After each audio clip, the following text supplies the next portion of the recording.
State where it's not prohibited for a juvenile to carry a firearm. It's one of the things that I haven't seen in any other state.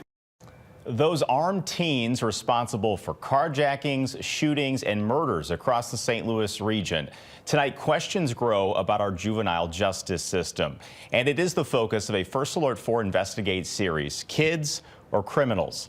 Good evening, I'm Corey Stark alongside Morgan Harris. Sam has the night off. Police agencies around the bi-state say to keep you safe, something needs to change. First Alert 4 Chief Investigator Lauren Traeger has rare and exclusive access to the juvenile court system as we begin our series tonight.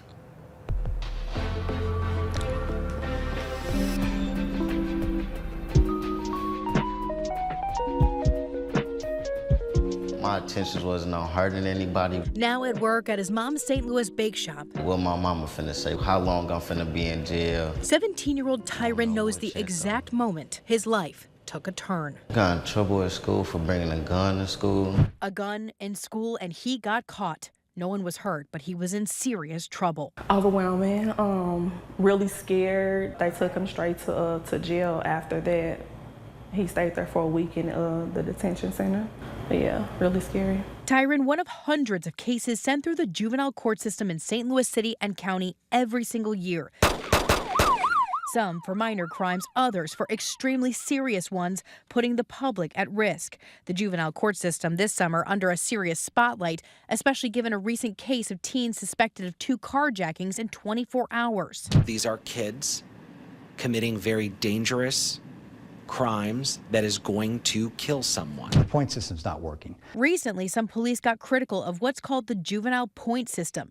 It is central to the question, kids or criminals, and it's meant to help decide which juveniles should be in detention centers. It does have points, that is correct. So to explain it to you, we got exclusive access inside St. Louis City's juvenile courts. So this is a score sheet. It's a one-page score sheet. When a juvenile is arrested, Chief Attorney Jim Michael says this score sheet helps determine detention or something else, like an ankle monitor. Agreed on statewide in 2013 by committees of court officials, it gives points for the type of offense. Unlawful use of a gun for one equals automatic detention. That's what happened to Tyron. The system gives points, too, for priors or flight risks. Anything over 15 points equals detention. In just St. Louis City last year, 245 juveniles were detained before their cases were decided. But Michael says there is discretion. Officials can override the point system. We absolutely take it seriously because it is about public safety. It's also about the juvenile's safety. Legal precedence, he says, requires them to consider the, quote, least restrictive means of protecting the public and the juvenile. Bottom line, Michael says each case is a kid. We treat these juveniles and we try and help them get their lives straight. The idea is not to punish. It is not to punish. It is a treatment court. That's right. Really, all they're looking for is what are the treatment options?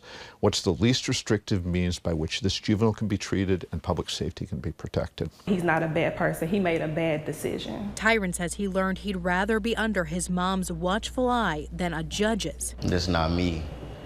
I had to realize, like, this is not a place that I should be. Juvenile court, a second chance to make something of himself. Just to make my mama proud, so I can just take care of them. Take care of them. That's all I want to do is take care of them. Tyron knows what he did was wrong. He was in a debilitating car accident a few years ago and has lost several family members to gun violence. He successfully completed house arrest, got his high school diploma while under court supervision. He's also been participating in a program by the Urban League called Reroute, which helps give support to young people. But there has been increasing strain on the juvenile system, largely because of a law that recently went into effect. We're going to explain that in the next part of our series, Kids or Criminals, coming up tomorrow at 6. I'm Lauren Traeger. First Alert 4 Investigates.